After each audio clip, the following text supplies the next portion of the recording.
नमस्कार दोस्तों, Gyandeep private ITI अयुबास भड़कोल में आपका स्वागत है।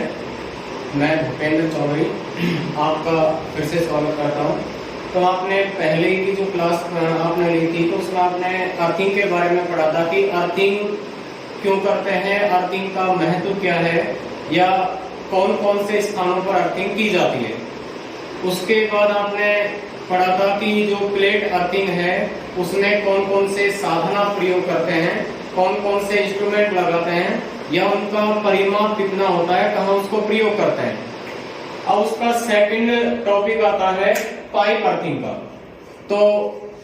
आप ये समझेंगे कि पाइप अर्थिंग का प्रयोग कहाँ करते हैं, कौन से स्थानों पर करते हैं। तो आप ये प्लेट अर्थिंग में जो पढ़ा था कि प्लेट अर्थिंग को ऐसे स्थानों पर प्रयोग करते हैं जहां पर नमी की उपलब्धता हो। अगर नमी की उपलब्धता नहीं हो तो ऐसे स्थानों पर पाइप अर्थिंग का प्रयोग किया जाता है। और चाहे ऐसे भी बोल सकते हैं कि कोई सा भी ऐसा स्थान जहां पर कैसी भी प्रकार की मिट्टी हो, कैसी भी प्रकार की भूमि हो, वहां पर पाइप अर्थिंग का प्रयोग कर सकते हैं। केवल जो प्लेट अर्थिंग होती है उसका आप नमी वाले स्थानों पर प्रयोग कर सकते हैं। अब बात आती है कि जो पाइप अर्थिंग करते हैं वो कैसे स्थापित की जाती है। तो स्थापित करने के लिए जो इलेक्ट्रोड होता है, यानी कि जो अर्थिंग इलेक्ट्रोड आप प्रयोग कर रहे हैं, केवल उसी का अंतर होता है प्लेट अर्थिंग और पाइप अर्थिंग के दोनों के बीच। उसके बाद आप इलेक्ट्रोड से ऊपर का जितना भी भाग देखेंगे वो पाइप और प्लेट में समान होता है। तो यानी कि जब इलेक्ट्रोड के परिप्रेक्ष्य में आप बात करेंगे तो उसके लिए सबसे पहले आता है कि इसके लिए कितना गहरा गड्ढा खोदा जाए। तो प्लेट में आपने देखा कि 1.5 से लगभग 3 मीटर गहराई में गड्ढा आपने खोदा। तो उसी अपेक्षा में अगर आप पाइप अर्थिंग स्थापित करना चाहते हैं तो उसके लिए 2.5 से 4 मीटर गहराई में आपको गड्ढा खोदना है। यानी कि 2.5 मीटर से 5 मीटर, यानी कि 2.5 से 5 मीटर गहराई का आपको गड्ढा खोदना है। उसके अलावा अगर उसका परिमाप देखा जाए, यानी उसका व्यास देखा जाए गड्ढे का, तो वो लगभग लेता है 30 बाई 30 सेंटीमीटर का। यानी कि ये तो उसकी गहराई हो गई। अगर उसका व्यास देखा जाए गड्ढे का तो वो लग लेते हैं लगभग 30 इंटू में 30, यानी कि उसकी जो लंबाई चौड़ाई है, यानी कि उसका जो सर्कुलर भाग है उसका जो व्यास है वो लगभग लेता है 30 बाई 30 सेंटीमीटर का। और सबसे इंपॉर्टेंट बात ये होती है कि जो इलेक्ट्रोड प्रयोग करते हैं उसका आंतरिक व्यास कितना होता है। कई बार पूछ लिया जाता है कि जो पाइप अर्थिंग है उसका इलेक्ट्रोड का आंतरिक व्यास होता है, तो वो होता है 38 mm का। यानी कि जो आप मुख्य इलेक्ट्रोड प्रयोग कर रहे हैं उस इलेक्ट्रोड का जो आंतरिक व्यास है, इंटरनल जो सर्कुलर स्पेस है, वो 38 mm का होता है। दूसरा, जो 38 mm व्यास युक्त का जो जीआई पाइप है उसमें जो होल्स कटे होते हैं, जो छिद्र कटे होते हैं, वो होते हैं 12.7 mm के। और ये कटे क्यों होते हैं? इसलिए कटे होते हैं ताकि शुष्क मौसम के दौरान जब इलेक्ट्रोड के चारों ओर की भूमि सूख जाए, यानी कि नमी की मात्रा कम हो जाए, तो उसके दौरान जब आप फनल के माध्यम से पानी जब इस पाइप में डालेंगे तो इन होल के माध्यम से इलेक्ट्रोड के चारों ओर पानी फैलेगा और नमी उपयुक्त होगी, यानी कि नमी बनी रहेगी और इसका आंतरिक प्रतिरोध निम्नतम रहेगा। और ये कंडीशन होती है कि जो अर्थिंग होता है उसका जो इलेक्ट्रोड के चारों ओर का जो प्रतिरोध है वो निम्नतम होना चाहिए, कम से कम होना चाहिए। तो उसी प्रकार से 12.7 mm के व्यास के जो छिद्र बनाए जाते हैं वो 38 mm वाले जीआई पाइप में बनाए जाते हैं। उससे अगर ऊपरी भाग में देखा जाए तो उसमें जो आप 38 mm और 19 mm, यानी कि जो आप इलेक्ट्रोड के साथ जो पाइप जोड़ रहे हैं उस पाइप का साइज होता है 19 mm का, और ये भी जीआई का पाइप होता है, यानी कि गैल्वेनाइज्ड पाइप होता है। और इस 38 mm और 19 mm इन दोनों को जोड़ने के लिए जो पार्ट्स प्रयोग किया जाता है, जो भाग प्रयोग करते हैं, उसको बोलते हैं सॉकेट, उसको बोलते हैं रिड्यूसर सॉकेट। और उस रिड्यूसर सॉकेट के दो अलग अलग भाग होते हैं, यानी कि क्षेत्र होते हैं। तो यानी कि उसका एक क्षेत्र तो लगा होता है 38 mm पाइप के साथ और उसका दूसरा जो भाग होता है वो लगा होता है 19 mm पाइप के साथ। इसलिए उसको बोलते हैं रिड्यूसर सॉकेट, लिख देते हैं रिड्यूसर सॉकेट। तो यानी कि इसका एक जो फेस होता है वो 19 mm का साइज का होता है, दूसरा जो फेस होता है वो 38 mm साइज का होता है, जो 19 mm 38 mm दोनों पाइपों को कनेक्ट करने का काम करता है, इसलिए उसको सॉकेट बोल रहे हैं। उसके बाद इसके साथ एक दूसरा पाइप निकलता है जिसमें से अर्थ वायर स्थापित किया जाता है, और उस पाइप का साइज होता है 12.7 mm। यानी कि जो 19 mm का पाइप है उसी के साथ एक दूसरा पाइप स्थापित किया जाता है जिसमें से अर्थ वायर निकाला जाता है, और उस अर्थ वायर जो निकालते हैं जिस पाइप के माध्यम से, उस पाइप का साइज होता है यानी कि उसका आंतरिक व्यास होता है 12.7 mm, और ये भी जीआई का बना होता है। और जिसमें से जो वायर निकलता है उसका जो गेज होता है, यानी कि आप अर्थिंग वायरिंग के लिए जो प्रयुक्त करते हैं, ये जो है कि जो पाइप इलेक्ट्रोड है उसके साथ क्लैंप करके आप जो वायर निकाल रहे हैं 12.7 mm व्यास युक्त पाइप में से, उस अर्थ तार का जो गेज का मान होता है वो होता है 8 SWG। तो यानी कि जो 8 SWG का जो वायर प्रयोग कर रहे हैं, इसमें दो कंडीशंस आती हैं। अगर आप पावर परिपथ प्रयोग कर रहे हैं, यानी कि आप सामान्य स्तर से, यानी कि दो प्रकार के परिपथ प्रयोग करते हैं, एक तो लाइट परिपथ और दूसरा पावर परिपथ। अगर आपसे पूछ लिया जाए कि जो मैक्सिमम जिसका प्रयोग करते हैं वो कौन से SWG का तार प्रयोग करते हैं, तो इसमें सर्वाधिक जो प्रयोग करते हैं वो 8 SWG का प्रयोग करते हैं। अगर आपसे पूछ लिया जाए कि अगर 8 SWG का प्रयोग ना करके कौन सा कर सकते हैं, अगर परिपथ लाइट परिपथ है यानी कि लाइट एंड फैन परिपथ है, तो उसके लिए आप 10 SWG का जो तार है वो भी प्रयोग कर सकते हैं। बाकी में जो मैक्सिमम जो प्रयोग करते हैं, अधिकांश जो प्रयोग करते हैं वो 8 SWG का जो तार है वो ही प्रयोग करते हैं। यानी कि 10 SWG का जो व्यास है वो 8 SWG के जो तार उसके व्यास से कम हो जाएगा। और आपने पढ़ा भी था कि जैसे जैसे आप किसी क्षेत्र पर, यानी कि क्रॉस सेक्शन एरिया किसी तार के कम करेंगे तो उस तार की प्रतिरोधकता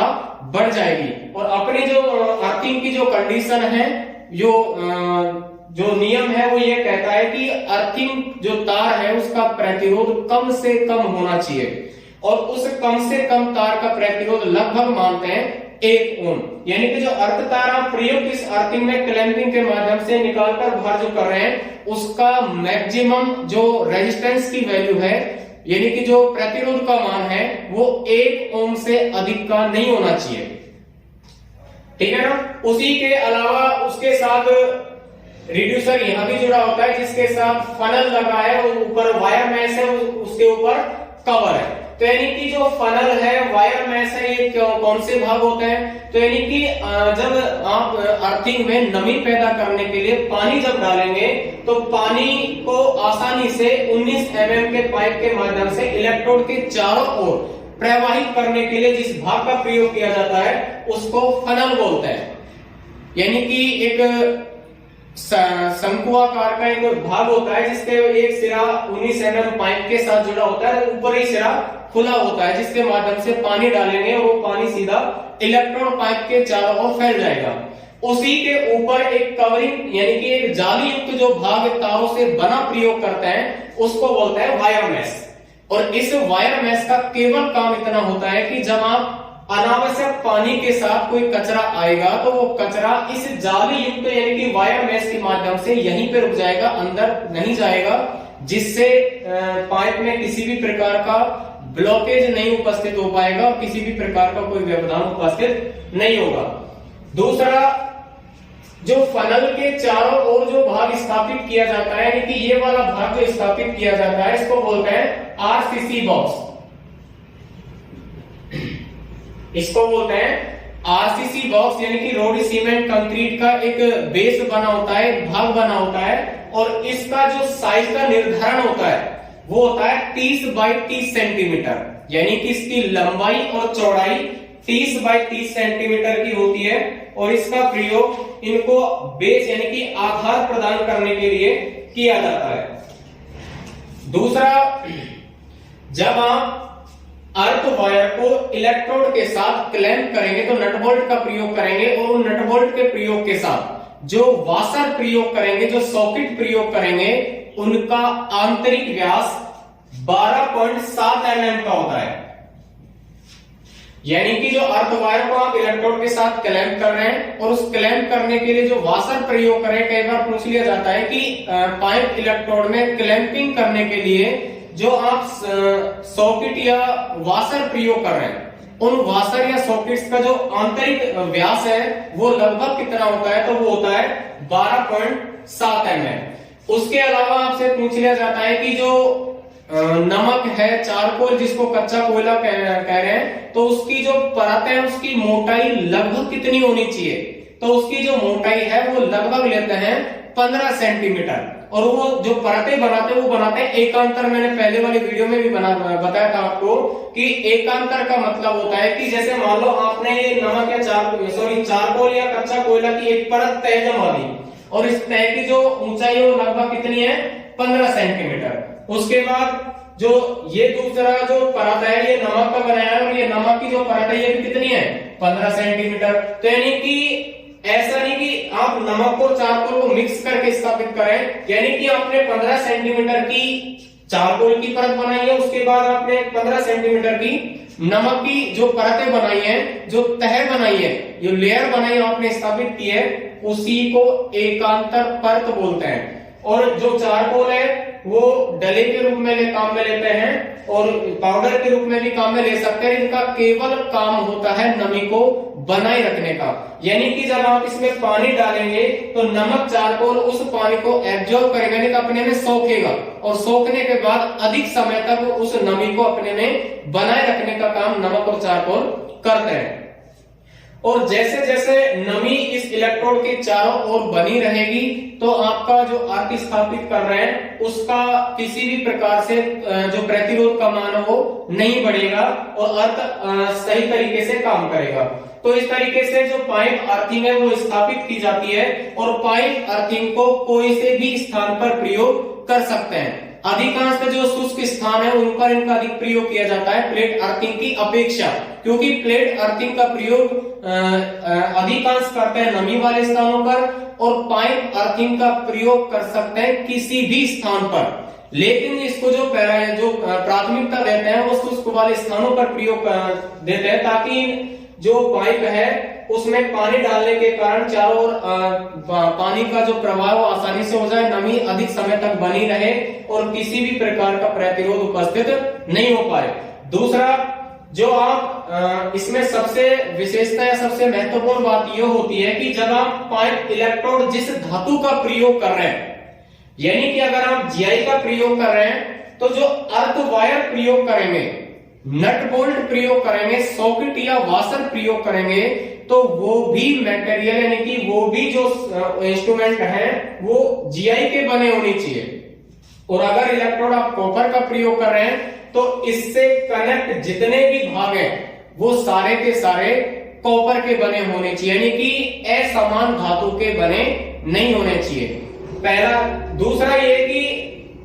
मैंने पहले भी आपको वीडियो में बताया था कि जो ये जीआई पाइप काम में ले रहे हैं, ये भी जीआई पाइप काम में ले रहे हैं और आप जो 38 mm का पाइप काम में ले रहे हैं ये भी जीआई ले रहे हैं। नट बोल्ट वाशर प्रयोग कर रहे हैं वो भी जीआई के प्रयोग कर रहे हैं। तो सबसे पहले तो जीआई का मतलब समझना है कि जीआई का मतलब होता क्या है। तो जीआई का जो पूरा नाम है वो गैल्वेनाइज्ड आयरन होता है और ये तैयार कैसे किया जाता है। तो मैंने पहले भी ये बता दिया कि जो भी जीआई युक्त या जीआई कोटेड मटेरियल हैं उनको किसी भी लोहे के पाइप, किसी भी लोहे की रॉड या किसी भी लोहे के यानी कि इस्पात के मटेरियल पर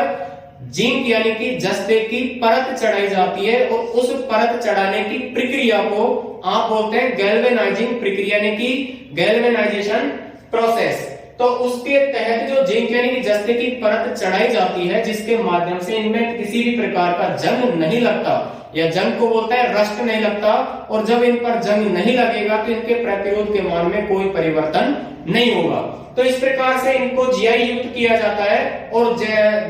जो जंग लगती है वो मैंने पहले भी आपको बता दिया कि जो जंग लगती है वो ऑक्सीजन और नमी की उपस्थिति के कारण लगती है। तो यानी कि जब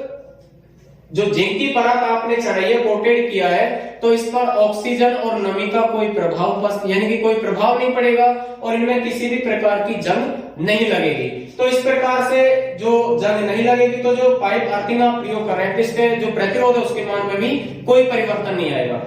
तो ये पाइप अर्थिंग हो गई। उसके बाद थर्ड नंबर पे आता है वाटर टेप अर्थिंग। तो वाटर टेप अर्थिंग एक सामान्य विधि है, यानी कि जो सबसे अच्छी जो विधियां हैं जो कारगर अर्थ जो करते हैं वो प्लेट और पाइप का है। उसके अलावा अगर आप टेम्परेरी रूप से या एक सामान्य रूप की अर्थिंग करना चाहें तो उसको आप बोलते हैं वाटर टेप अर्थिंग। अब वाटर टेप अर्थिंग का मतलब क्या है, यानी कि जो काम में न आने वाले जो हैंड पंप होते हैं उनमें जो ऊपरी सिरा है, हैंडल का जो भाग है, यहां से यानी कि जो कवर प्लेट है उसका ऊपरी सिरा आपने निकाल दिया। उसके बाद इसमें जीआई पाइप लगा होता है, यानी कि जो जीआई पाइप होता है उसके अंदर रॉड लगी होती है, तो उसका आप पाइप और तार के रूप में प्रयोग कर सकते हैं। ये क्योंकि जो हैंड पंप का जो आखिरी सिरा होता है वहां पर हमेशा नमी बनी रहती है और अर्थिंग की जो विशेषता यही होती है कि अर्थिंग जो इलेक्ट्रोड आप प्रयोग कर रहे हैं उसके चारों ओर नमी बरकरार रहनी चाहिए और वही गुण इनमें उपस्थित होता है। तो उसके अलावा इसमें वही चारकोल या कच्चा कोयला डाल देते हैं, नमक डाल देते हैं, जिससे और अधिक नमी अधिक समय तक बनी रहे।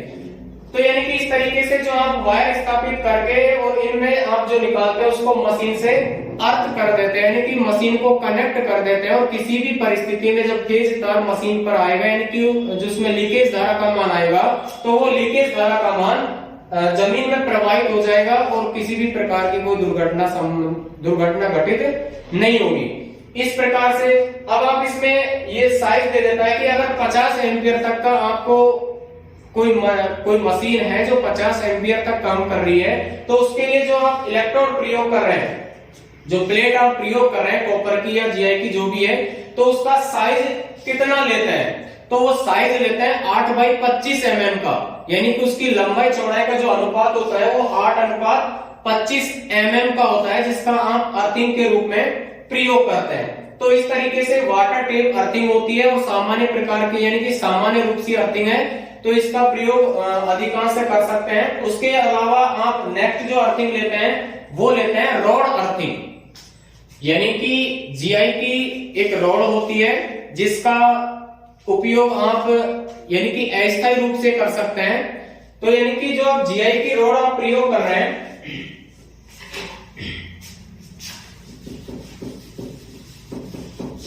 यानी कि इस तरीके से रॉड होती है जीआई की बोल सकते हैं उसको, जिसका जो फेस होता है वो नुकीला होता है। तो यानी कि इसकी जो लेंथ होती है, लंबाई, वो लगभग होती है 1 से 1.5 मीटर, यानी कि इसकी जो लेंथ है, लंबाई है रॉड की, वो लगभग होती है 1 से 1.5 मीटर और उसका जो व्यास है यानी कि उसका रॉड का जो डाया है वो लगभग होता है 12 से 20 mm। तो यानी कि जो रॉड अर्थिंग के लिए आप जो रॉड प्रयोग कर रहे हैं उसका जो लंबाई का जो निर्धारण करते हैं वो लगभग करते हैं 1 से 1.5 मीटर और उसका जो व्यास लेते हैं वो लेते हैं लगभग 12 से 20 mm का। और यानी कि इनको अस्थायी रूप से कहीं भी आप स्थापित कर सकते हैं, सामान्य प्रकार की अर्थिंग है तो इनका प्रयोग भी आप कर सकते हैं, यानी कि अस्थायी रूप से। तो ये आपकी 4 प्रकार की अर्थिंग हो गई। पहली आपने प्लेट, दूसरी आपने पाइप, तीसरी आपने वाटर टेप और चौथी अर्थिंग जो आपने पढ़ी वो अस्थायी रूप की पढ़ी जिसको बोलते हैं रॉड अर्थिंग। उसके बाद आता है कि जो अर्थिंग आप स्थापित कर रहे हैं उनके एडवांटेज और डिसएडवांटेज क्या है, जिनको आप मेरिट्स और डिमेरिट्स बोल सकते हैं, जिनको हिंदी में बोलते हैं लाभ एवं हानियां। तो यानी कि जो अर्थिंग करने के जो लाभ है, एडवांटेज है, वो क्या है, तो उनके लाभ ये है कि आप किसी भी मशीन को अर्थ करते हैं, जैसे आप अल्टरनेटर को कर रहे हैं, मोटर को कर रहे हैं, ट्रांसफॉर्मर को कर रहे हैं, तो यानी कि जब आप उनको अर्थ कर रहे हैं तो किसी भी प्रकार का लीकेज का मान अगर उनमें प्रवाहित होगा तो मशीन और मानव को किसी भी प्रकार का कोई नुकसान नहीं होगा। तो ये एक एडवांटेज हो गया। दूसरा, यदि आप किसी भी मशीन को, किसी भी उपकरण को सटीकता से यानी कि सही तरीके से क्लैंपिंग करके अर्थ कर रहे हैं, तो उस अर्थ करने के कारण यदि उसमें धारा का लीकेज होगा भी तो आपको इलेक्ट्रिक शॉक नहीं लगेगा, लगेगा तो बिल्कुल कम मात्रा में लगेगा। मैंने पहले भी बताया था कि जब किसी मशीन में धारा का मान प्रवाहित हो जाए, यानी कोई फेज तार संपर्क कर जाए और उसमें से धारा का भाग कहां चला जाए, अर्थ के माध्यम से जमीन में चला जाए, तो जमीन में जब धारा का मान जाएगा तो धारा का मान बढ़ जाएगा और जो आपने एमसीबी या फ्यूज प्रयोग कर रखे हैं उस मान से जब धारा का मान अधिक होगा तो फ्यूज मेल्ट यानी कि पिघल जाएगा, एमसीबी ट्रिप कर जाएगी और आपकी सुरक्षा हो जाएगी, यानी कि इलेक्ट्रिक शॉक नहीं लगेगा। तो इस तरीके से भी जो अर्थिंग होता है उसका एडवांटेज होता है, लाभ होता है, जिनको मेरिट्स बोलते हैं। दूसरा, जो ओवरहेड लाइन होती है, जो सिरोपरी लाइन होती है, जो ट्रांसमिशन या डिस्ट्रीब्यूशन के लिए काम में लेते हैं, अगर उनमें आप अर्थिंग की व्यवस्था करते हैं तो यानी कि कोई भी सिरोपरी लाइन है उसमें आप अर्थ स्थापित करते हैं, किसी भी 3 से 4 खंभे प्रति अर्थिंग करते हैं, तो यानी कि मैंने कल भी बताया था आपको कि जब भी किसी अवस्था में लाइटनिंग अरेस्टर का कोई प्रभाव आएगा, यानी कि तड़ित जो आकाशीय बिजली अगर उस लाइन पे गिरेगी तो उस लाइन पर जुड़ी मशीनों में जब वोल्टेज का मान अधिकतम जाएगा तो मशीनें खराब हो जाएगी, उनको प्रचालित करने वाला या उनको ऑपरेट करने वाला जो ऑपरेटर उसको क्षति पहुंचेगी। तो उन सब चीजों से बचाने के लिए जो लाइन होती है, सिरोपरी लाइन होती है, उनको जो पार्ट्स होते हैं, यानी कि जैसे क्रॉस आर्म वगैरह है, या उनको एलए के द्वारा अर्थ किया जाता है ताकि अधिक मान की वोल्टेज जमीन में प्रवाहित हो जाए, ना कि उस मशीन में प्रवाहित हो। तो इस प्रकार से भी जो अर्थिंग होती है उनके एडवांटेज होते हैं, मेरिट्स होती हैं, ताकि किसी भी प्रकार का कोई व्यवधान उपस्थित मशीन और मानव के प्रति ना हो। दूसरा, जो एडवांटेज है उसके साथ डिसएडवांटेज भी होते हैं, यानी कि हानियां भी होती हैं। तो हानियां क्या होती हैं कि यानी कि अगर अर्थिंग का प्रतिरोध, यानी कि जो इलेक्ट्रोड आपने जमीन में स्थापित किया उसमें यानी कि जो चारों ओर का क्षेत्र है शुष्क हो गया, सूख गया, तो उसके दौरान इसका जो आंतरिक प्रतिरोध वो अधिक हो जाएगा, और अधिक आंतरिक प्रतिरोध होने के कारण जब कोई मशीन फेज तार के संपर्क में आएगी और धारा का प्रवाह जमीन की ओर होने का प्रयास करेगा, तो ये जो आंतरिक प्रतिरोध है वो उस धारा के प्रवाह को स्थापित नहीं होने देगा और विद्युत झटका लगेगा। तो इस प्रकार से सबसे जो इंपॉर्टेंट बात है वो ये है कि अर्थिंग का जो आंतरिक प्रतिरोध हमेशा निम्नतम रखें, और निम्नतम कब होगा, जब उसमें नमी बनाए रख यानी कि बरकरार होगी। दूसरा, यानी कि जब आपने अर्थ वायरिंग में स्थापित कर रखा है कहीं से ब्रेक हो जाए, यानी कि विदिन हो जाए, टूट जाए, तो उसके दौरान भी जब कोई मशीन या उपकरण में फेज तार संपर्क करेगा, धारा का प्रवाह होगा, तो टूटे हुए भाग के आगे वो धारा का प्रवाह स्थापित नहीं हो पाएगा और मशीन और उसको ऑपरेट करने वाला जो ऑपरेटर है उसको विद्युत झटका लगेगा। तो इस प्रकार से जो लाभ है अर्थिंग के, तो उसी के दुष्प्रभाव भी है, यानी कि जब आप आंतरिक प्रतिरोध को नहीं मापेंगे या उस अर्थिंग जो वायरिंग आपने प्रयोग की है अगर उसका वायर कहीं से टूट जाए तो उसके दौरान भी उसमें धारा का प्रवाह स्थापित नहीं हो पाएगा और उसमें इलेक्ट्रिक शॉक लग जाएगा। तीसरा जो इंपॉर्टेंट बिंदु यह है कि जो अर्थिंग आप स्थापित कर रहे हैं, अर्थ वायर जो आप स्थापित कर रहे हैं, उसमें आप कहीं पर भी किसी भी अवस्था में फ्यूज या लिंक का प्रयोग ना करें। यानी कि जब आप वायरिंग करते हैं तो फेज और न्यूट्रल के बीच में, यानी कि जो फेज और जो न्यूट्रल आप प्रयोग कर रहे हैं, तो फेज के बीच में आप फ्यूज का प्रयोग कर रहे हैं और न्यूट्रल के बीच में कर रहे हैं लिंक का प्रयोग, यानी कि इस तरीके से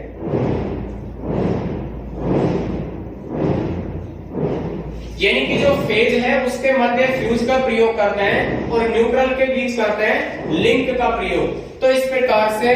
अर्थ वायर के बीच में आप ना तो फ्यूज का प्रयोग करेंगे ना लिंक का प्रयोग करेंगे, क्योंकि जब धारा का मान जब अर्थ वायर में प्रवाहित होगा और धारा का मान अधिक होगा तो उसके दौरान अगर आपने फ्यूज या लिंक का प्रयोग कर रखा है तो वो एक अधिक मान की धारा के कारण यानी कि टूट जाएंगे, ब्रेक हो जाएंगे और उससे जो परेशानी होगी वो ये होगी कि धारा के प्रवाह के मार्ग में अवरोध पैदा हो जाएगा, वो धारा का जो मार्ग है वो ब्रेक हो जाएगा, भंग हो जाएगा, टूट जाएगा और मशीनों वाहनों की सुरक्षा नहीं हो पाएगी। तो इसीलिए किसी भी परिपथ में जो आप अर्थ वायर प्रयोग कर रहे हैं उसमें फ्यूजर लिंक का प्रयोग कभी भी नहीं करना चाहिए।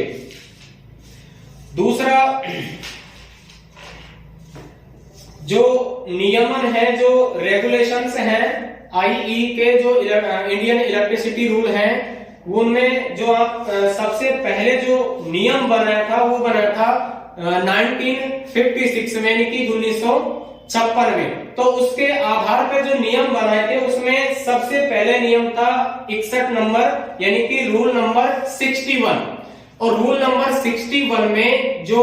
रूल थे यानी कि नियम थे वो ये था कि जो इस नियम के तहत जो अर्थिंग है वो ऐसे स्थानों पर स्थापित की जाती है जिनका सप्लाई वोल्टेज 125 वोल्ट से ऊपर हो। यानी कि जो अर्थिंग आप स्थापित करते हैं उस अर्थिंग को स्थापित करने के लिए वोल्टेज की जो सीमा है वो कितने से अधिक होनी चाहिए, 125 वोल्ट से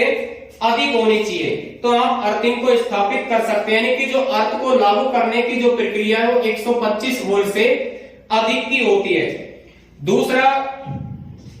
जो जनरेटर है, अल्टरनेटर है, ट्रांसफॉर्मर है, यानी कि ऐसी मशीनें जो एचटी पर काम करे, एचटी का मतलब होता है हाई टेंशन पर काम करे, यानी कि उच्च वोल्टेज पर काम करे, तो ऐसी मशीनों को डबल अर्थ से अर्थ करना चाहिए, यानी कि डबल अर्थिंग उनके बीच में करनी चाहिए। तो मतलब ये होता है कि उनको डबल अर्थ कर रहे हैं। अब इन मशीनों को डबल अर्थ करने का जो कारण है वो क्या है? डबल अर्थ करने का कारण ये होता है कि जब उच्च वोल्टेज पर कार्य करने वाली मशीन जो कार्य करेगी और किसी भी कारणवश अगर एक अर्थ यानी कि एक जो अर्थिंग आपने स्थापित कर रखी है वो कार्य करना बंद कर दे, तो उसी के अपेक्षा जो दूसरा अर्थिंग है वो सही रूप से कार्य करती रहेगी। पहला जो कारण है वो ये है। दूसरा कारण ये है कि उच्च वोल्टेज पर कार्य करने वाली मशीनों में जब करंट का जो प्रवाह होगा, यानी कि जो शॉर्ट सर्किट की अवस्था के दौरान जो करंट का प्रवाह होगा वो करंट का मान अधिक होगा, और अधिक मान के करंट को सरलता से जमीन में प्रवाहित करने के लिए जो मार्ग उपस्थित किए जाते हैं वो डबल किए जाते हैं, ताकि आसानी से वो धारा का मान जमीन में प्रवाहित हो जाए, जो इलेक्ट्रिक शॉक या मशीन की जो सुरक्षा वो आसानी से की जा सके। इसीलिए जितनी भी ट्रांसफॉर्मर है, जो अल्टरनेटर है, जनरेटर है, तो उसमें डबल अर्थिंग का प्रयोजन है कि डबल अर्थिंग उनको करनी चाहिए। उसके बाद आप जो घरों में या वर्कशॉप में जो वायरिंग करते हैं, केसिंग टेपिंग करते हैं, जो मेटेलिक हो यानी कि धात्विक हो, जंक्शन बॉक्स आप प्रयोग कर रहे हैं, तो उन जंक्शन बॉक्स को जो प्रयोग कर रहे हैं वायरिंग के अंदर, तो उनको भी अर्थ करना जरूरी है। यानी कि वायरिंग के अंदर ऐसे साधन या ऐसे उपकरण जो आपने वायरिंग में स्थापित करे हैं, तो उनको अगर वो धात्विक है यानी कि धातु के बने हैं, विद्युत के चालक हैं, तो आपको उनका आवश्यक रूप से अर्थ करना जरूरी है। तीसरा आप ये बोल सकते हैं कि जब आपने अर्थिंग स्थापित की है, अर्थिंग स्थापित करने के बाद अर्थ वायर को आपने पूरी वायरिंग में स्थापित किया है, तो सबसे पहले ये आवश्यक है कि जब भी आप वायरिंग को स्टार्ट करें या उसको चालू करें, तो उसको उससे पहले उस अर्थ वायर की जो वायरिंग आपने स्थापित किया उसको चेक कर लें कि कहीं से कोई टूटा तो नहीं है, कंटिन्यूटी अच्छी है, या कहीं से यानी कि उसका रेजिस्टेंस कैसा है। तो ये सारी चीजें आपको सप्लाई देने से पहले चेक करनी है। यानी कि जब आप अर्थिंग वायरिंग स्थापित करते हैं तो सप्लाई ऑन करने से पहले ये सभी चीजें आपको चेक करनी है। दूसरा, ये कई बार पूछ लिया जाता है कि जब आप अर्थिंग आपने स्थापित कर दी, तो अर्थिंग को जो चेक करने का जो टाइम है, समय है, यानी कि अर्थिंग का प्रतिरोध कैसा है, अर्थिंग कैसे काम कर रही है, तो उसका जो टाइम है वो लगभग कितना होना चाहिए। तो यानी कि जो अर्थिंग को टेस्ट करने का जो टाइम है वो लगभग कम से कम 2 साल में एक बार जरूर होना चाहिए। और कई बार ये पूछ लिया जाता है कि जो अर्थिंग का जो आप रेजिस्टेंस यानी कि प्रतिरोध जो चेक करते हैं, प्रतिरोध जो मापते हैं, वो कौन से मौसम में मापना चाहिए। मैंने कल पहले भी वाली वीडियो में बताया था कि जो अर्थिंग का जो प्रतिरोध है वो शुष्क मौसम यानी कि गर्मियों के दिनों में मापा जाता है, क्योंकि जो गर्मियों के दिनों में जो इलेक्ट्रोड के चारों ओर की जो भूमि होती है वो शुष्क यानी कि सूख जाती है, यानी कि नमी कम हो जाती है, समाप्त हो जाती है, जिसके दौरान उसका जो एक्चुअली में जो रेजिस्टेंस का मान है, जो प्रतिरोध का जो वैल्यू है वो आपको मिलेगा, जिससे आप ये पता लगा सकते हैं कि अर्थिंग का प्रतिरोध सही है या एक मानक से अधिक है। तो इसीलिए जो अर्थिंग की जो टेस्टिंग है वो 2 साल में कम से कम एक बार करनी चाहिए, और वो एक बार जो आप टेस्टिंग कर रहे हैं वो गर्मियों के दिनों में यानी कि शुष्क मौसम में करनी चाहिए। तीसरा, यानी कि घरों में या वर्कशॉप में जो आप अर्थिंग प्रयोग कर रहे हैं, यानी कि अर्थ वायरिंग जो प्रयुक्त कर रहे हैं, तो अर्थ वायरिंग प्रयोग करने के लिए जो अर्थ तार प्रयोग कर रहे हैं, तो उस अर्थ तार का प्रतिरोध कितने ओम से अधिक नहीं होना चाहिए। तो उसके लिए मानक फिक्स है, यानी कि जो मानक स्थापित किए हैं वो है कि यानी कि आप जो वायरिंग स्थापित कर रहे हैं उस वायरिंग में जो चालक तार आप प्रयोग कर रहे हैं अर्थ वायर, उसका प्रतिरोध 1 ओम से अधिक का नहीं होना चाहिए। यानी कि 1 ओम से अगर अधिक का मान होगा तो अर्थिंग सही रूप से काम नहीं कर पाएगी, और उसी को ध्यान में रखते हुए आप जब भी किसी वायरिंग को स्थापित करें, यानी कि उसमें अर्थ वायर स्थापित करें, तो उसका प्रतिरोध का मापन करें कि 1 ओम से अधिक का तो नहीं आ रहा। दूसरा, किसी भी प्रकार की अर्थिंग को स्थापित करने के बाद, चाहे वो प्लेट अर्थिंग हो या पाइप अर्थिंग हो, तो उसमें जो आप इलेक्ट्रोड प्रयोग कर रहे हैं, तो इलेक्ट्रोड प्रयोग करने के बाद उसका जो प्रतिरोध है, यानी कि इलेक्ट्रोड आप किसी भी प्रकार का ले सकते हैं। जब आप उसको स्थापित करेंगे तो अलग अलग जगह पर जो भूमि होती है, जमीन होती है, वो अलग अलग टाइप की होती है। तो उसके लिए मानक है कि अगर सामान्य भूमि है, पथरीली भूमि नहीं है, तो उसके लिए जो प्रतिरोध का मान है वो 3 ओम से अधिक का नहीं होना चाहिए। यानी कि जब आप सामान्य भूमि में बिना पथरीले, जो भूमि पथरीली नहीं होती है, जिसमें कंकर स्थापित नहीं होते, यानी कि सामान्य भूमि होती है, यानी कि मिट्टी युक्त भूमि होती है, तो उसमें जब आप इलेक्ट्रोड को स्थापित करेंगे तो उस इलेक्ट्रोड का जो प्रतिरोध है वो 3 ओम से अधिक का नहीं आना चाहिए। अगर उसी की अपेक्षा आप चट्टानी भूमि में आप इलेक्ट्रोड को स्थापित करें, यानी कि पथरीली भूमि में आप इलेक्ट्रोड को स्थापित करें, अर्थिंग करें, तो उस चट्टानी भूमि के दौरान इलेक्ट्रोड का जो प्रतिरोध है वो 8 ओम से अधिक का नहीं आना चाहिए। तो यानी कि यहां पर 2 वैल्यू आपके सामने आई, यानी कि सामान्य भूमि 3 ओम और चट्टानी भूमि 8 ओम। तो इसका कहने का मतलब यह है कि इन प्रकार की जो जमीन है, भूमि है, अगर उनमें आप इलेक्ट्रोड स्थापित करते हैं अर्थिंग के लिए, तो उनका जो आंतरिक प्रतिरोध है इलेक्ट्रोडों का वो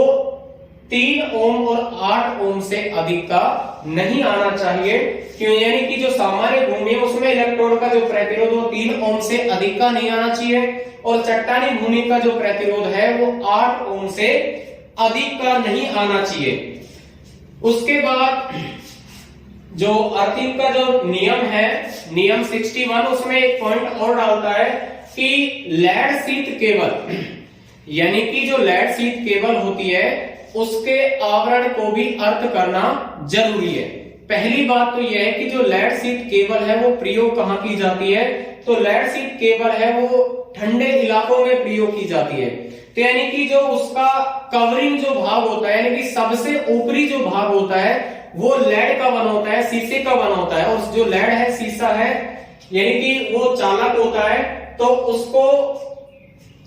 भी अर्थ करना जरूरी है। यानी कि जो लेड शीट प्रकार की जितनी भी केबल हैं उनको भी अर्थ करना अति आवश्यक है। तो इस प्रकार से 61 में आपने जो पॉइंट्स पढ़े उनका निर्धारण किया गया था। उसके बाद आता है नियम 88 नियम 88 में यह कहता है कि जो आप जो गार्ड वायर प्रयोग करते हैं यानी कि प्रत्येक पॉइंट पर, तो यानी कि जो गार्ड के रूप में आप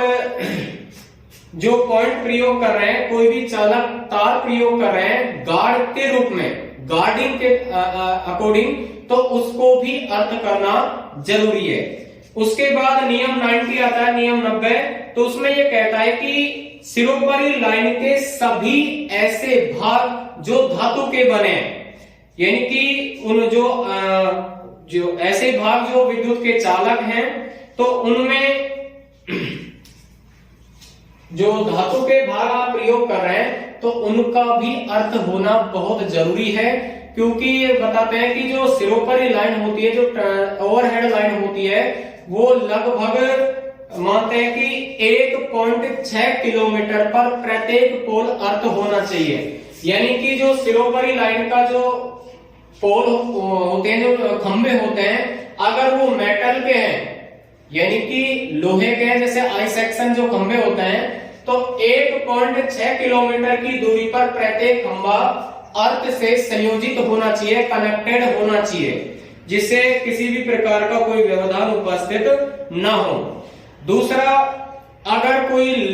अंतिम खंभा है या कोई मोड़ है तो उसमें स्टे वायर प्रयोग करते हैं, जिसको बोलते हैं टेक तार। यानी कि अगर कोई कॉर्नर पे खंभा इस तरीके से, अगर यह खंभा है, तो इसको रोकने के लिए जो तार प्रयोग करते हैं उसको बोलते हैं स्टे तार, स्टे तार या टेक तार, स्टे तार या टेक तार बोलते हैं। यानी कि जब इस स्टे तार का, स्टे वायर का आप प्रयोग करेंगे तो उसका निर्धारण ये होता है कि लगभग 3 मीटर ऊपर या तो इंसुलेटर लगा हो, यानी कि जो अचालक होता है, इंसुलेटर होता है, वो स्थापित हो। अगर वो इंसुलेटर स्थापित नहीं है तो उसको अर्थ करना अति आवश्यक है। यानी कि किसी भी लाइन के मोड़ पर या लाइन के अंतिम सिरे पर लाइन को रोकने के लिए जिस तार का प्रयोग करते हैं उसको स्टे तार या टेक तार कहते हैं। तो उस टेक तार पर अगर उसकी जो एक्चुअली वैल्यू होती है वो तो होती है 3.05 मीटर, यानी कि 3.05 मीटर होती है। तो यानी कि अगर इतनी ऊंचाई पर इंसुलेटर नहीं लगा है तो उस टेक तार यानी कि स्टे तार को अर्थ करना जरूरी है। और अगर इस 3.05 मीटर की ऊंचाई पर इंसुलेटर लगा है तो उसको अर्थ करना जरूरी नहीं है। तो इस प्रकार से जो नियम, जो रूल है 90, उसमें दो बातों को ध्यान में रखता है कि जो सिरोपरी लाइन है, जो ओवरहेड लाइन है, अगर उसमें आप खंभे मेटल के काम में ले रहे हैं तो लगभग 1.6 किलोमीटर के दायरे में उसको अर्थ करना है। दूसरा एक पॉइंट कहता है कि अगर आप स्टे वायर प्रयोग कर रहे हैं, स्टे वायर का लगभग 10 फुट हिस्सा ऊपर अगर इंसुलेटर नहीं लगा है तो उसको भी अर्थ करना जरूरी है। तो इस प्रकार से आपने ये नियम पढ़े। उसके अलावा आता है कि जो अर्थिंग की विशिष्टताएं हैं, यानी कि जो स्पेसिफिकेशंस हैं वो क्या है, यानी कि जो आप अर्थ में जो मटेरियल प्रयोग कर रहे हैं उनका एक विशेषता अपनी जगह क्या है, या उनसे संबंधित जो आप स्थानों पर प्रयोग कर रहे हैं तो उसकी विशेषता क्या है। तो यानी कि आपने प्लेट अर्थिंग में भी पढ़ा था, तो ये अर्थिंग, पहले इलेक्ट्रोड की बात कर लेते हैं कि इलेक्ट्रोड आप प्लेट में, पाइप में अलग अलग प्रयोग कर रहे हैं। प्लेट में प्लेट का कर रहे हैं, पाइप में पाइप का कर रहे हैं। तो यानी कि प्लेट में आपने दो प्रकार के इलेक्ट्रोड पढ़े, यानी कि दो प्रकार की प्लेट पढ़ी, एक तो तांबे की, एक जीआई की। तो तांबे की जो प्लेट थी उसका 60 बाई 60 यानी कि 60 सेंटीमीटर की लंबाई, 60 सेंटीमीटर की चौड़ाई, उसकी जो थिकनेस है, मोटाई है, वो आपने लिया था 3.15 mm का। उसी के अनुरूप मैंने बताया था कि अगर धारा का मान अधिक हो या उच्च वोल्टेज वाली मशीन पर आप अर्थिंग स्थापित करें तो उसके लिए जो प्लेट का साइज है वो लेते हैं 90 बाई 90 सेंटीमीटर का, यानी कि उसकी जो लंबाई चौड़ाई है वो 90 बाई 90 सेंटीमीटर की होती है। उसकी थिकनेस जो मोटाई होती है वो होती है 6.30 mm की। तो इस प्रकार से वो इलेक्ट्रोड प्रयोग कर रहे हैं। दूसरा, जैसे मान लो आप अर्थिंग तार को जमीन में ग्राउंड करके कहीं दूर लेके जा रहे हैं, तो कई बार ये पूछ लेता है कि जब आप ग्राउंड यानी कि उसको अंदर लेके जा रहे हैं तो जमीन से वो लगभग वायर कितना नीचा होना चाहिए, यानी कि यांत्रिक चोटों से सुरक्षा के लिए, यांत्रिक सुरक्षा के लिए उस तार को जमीनी जो ग्राउंड लेवल है उससे कितना नीचे स्थापित होना चाहिए। तो उसमें ये कहता है कि जो आप तार प्रयोग कर रहे हैं ग्राउंड लेवल से नीचे, तो वो लगभग गहराई लगभग होनी चाहिए 30 सेंटीमीटर। यानी कि जब आप किसी अर्थ वायर को एक जगह से दूसरे जगह पर जमीन में लेके जा रहे हैं और उसमें आप उसको यांत्रिक चोटों से बचाना चाह रहे हैं, तो उसके लिए जो गहराई का मान है वो 30 सेंटीमीटर का होना चाहिए। दूसरा, इस जो वायर का आप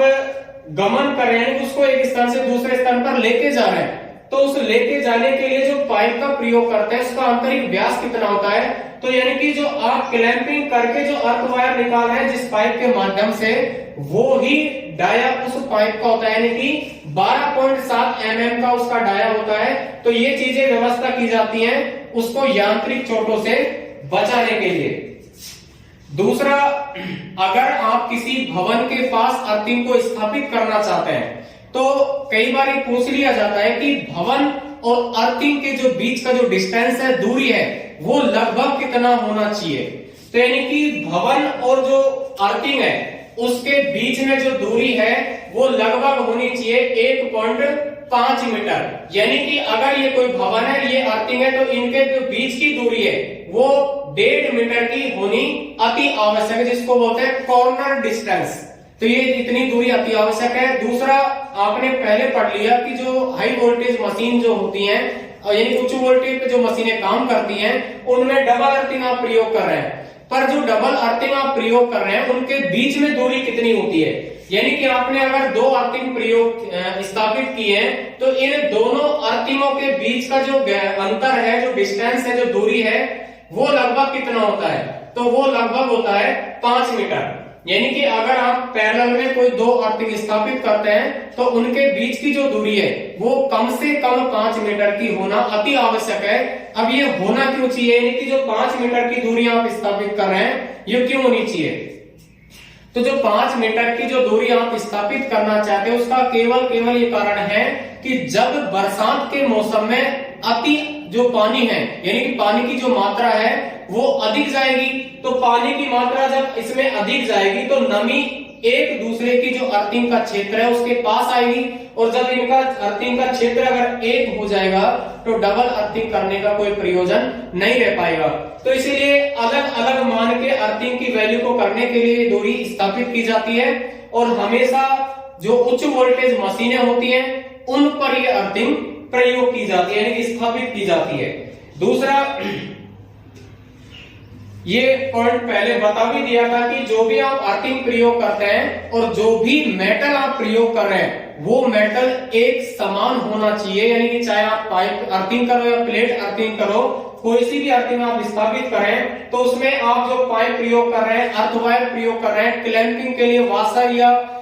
सॉकेट प्रयोग कर रहे हैं, नट बोल्ट का जो प्रयोग कर रहे हैं वो एक ही धातु के बने होने चाहिए, ताकि उनमें किसी भी प्रकार का कोई रेजिस्टेंस की वैल्यू उपस्थित यानी कि अधिक होने की कोई प्रयोजन ना हो। तो इस प्रकार से अर्थिंग की जो स्पेसिफिकेशंस हैं, विशिष्टताएं हैं, वो आपको बताई है।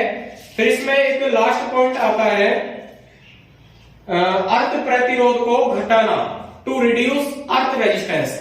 यानी कि मैंने पहले भी जो बता दिया कि जब आप अर्थ स्थापित करते हैं तो अर्थ स्थापित करने के बाद जो सबसे इंपॉर्टेंट जो पॉइंट है, जो बिंदु है, वो ये होता है कि अर्थ स्थापित करने के बाद उसमें जो गुण स्थापित होने चाहिए वो ये होने चाहिए कि उसका जो आंतरिक प्रतिरोध है वो हमेशा कम से कम बना रहे। यानी कि जो अर्थिंग का जो मुख्य कार्य होता है वो उसका जो कार्य है वो है अधिक मान की जो करंट है उसको अपने में ऑब्जर्व करना, और जब उसका प्रतिरोध बढ़ जाएगा तो वो धारा के मान को प्रभावित करने में सक्षम नहीं होगा, अर्थ सही तरीके से काम नहीं करेगा। तो उसके लिए ये प्रावधान किए जाते हैं कि जो अर्थ प्रतिरोध है उसको कैसे कम किया जा सके। तो यानी कि अगर आप अर्थिंग को जो आंतरिक प्रतिरोध उसको कम नहीं करेंगे तो जो सर्किट ब्रेकर्स आप काम में लेते हैं, कोई भी सेंसिंग रिले आप प्रयोग करते हैं तो अधिक प्रतिरोध होने के कारण वो सेंसिटिव नहीं होंगी, वो कार्य नहीं करेंगी, मानव मशीन की सुरक्षा नहीं हो पाएगी। तो उसी के लिए किसी भी प्रकार की अगर आप अर्थिंग स्थापित करना चाहते हैं तो उसमें उसका आंतरिक प्रतिरोध निम्नतम होना चाहिए, मिनिमम होना चाहिए। तो उस निम्नतम जो प्रतिरोध है उसको उनको कैसे स्थापित कर सकते हैं, तो उसके लिए पहले ही बता दिया कि जो इलेक्ट्रोड है उसके चारों ओर आप एकांतर परतें लगाते हैं, जो आप नमक, चारकोल जिसको कच्चा कोयला बोलते हैं, तो उसकी परत लगाने के बाद वो नमी बनी रहेगी अधिक समय तक, और नमी जब बनी रहेगी तो आंतरिक प्रतिरोध कम हो जाएगा। दूसरा,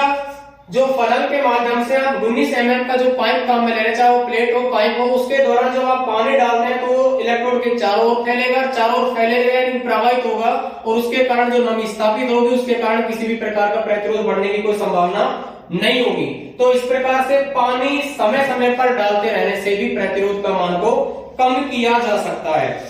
दूसरा, अगर आप अर्थिंग इलेक्ट्रोड को कसने के लिए जो फास्टनर काम में लेते हैं, यानी कि नट बोल्ट जो काम में लेते हैं, मैंने पहले भी बता दिया कि वो एक समान धातु के बने होने चाहिए, अलग अलग धातु के नहीं बने होने चाहिए, और अगर हो सके तो ब्रास के बने हो, यानी कि पीतल के बने हो, जिनमें किसी भी प्रकार का कोई कोरोजन या किसी भी प्रकार का कोई रस्ट यानी कि जंग उपस्थित नहीं होगा, किसी भी प्रकार के प्रतिरोध का बढ़ने की कोई संभावनाएं नहीं होगी। इस प्रकार से जो प्रतिरोध है उनको घटाया जा सकता है। एक मुख्य बिंदु यह होता है कि आप इलेक्ट्रोड जो प्रयोग कर रहे हैं, अगर इसके क्षेत्रफल को बढ़ा दिया जाए, यानी कि जो इलेक्ट्रोड है आप चाहे प्लेट का कर रहे हैं, पाइप का कर रहे हैं, अगर इनके साइज को बढ़ा दिया जाए तो भी प्रतिरोध को आप कम कर सकते हैं। पर ये जो व्यवस्थाएं होती है खर्चीली होती हैं, तो इसलिए सबसे जो इंपॉर्टेंट बिंदु होता है नमी, यानी कि अर्थिंग में नमी बनाए होनी चाहिए, यानी कि कंटिन्यूअस बनी रहनी चाहिए, जिससे अर्थिंग जो प्रतिरोध है वो कम से कम होना चाहिए।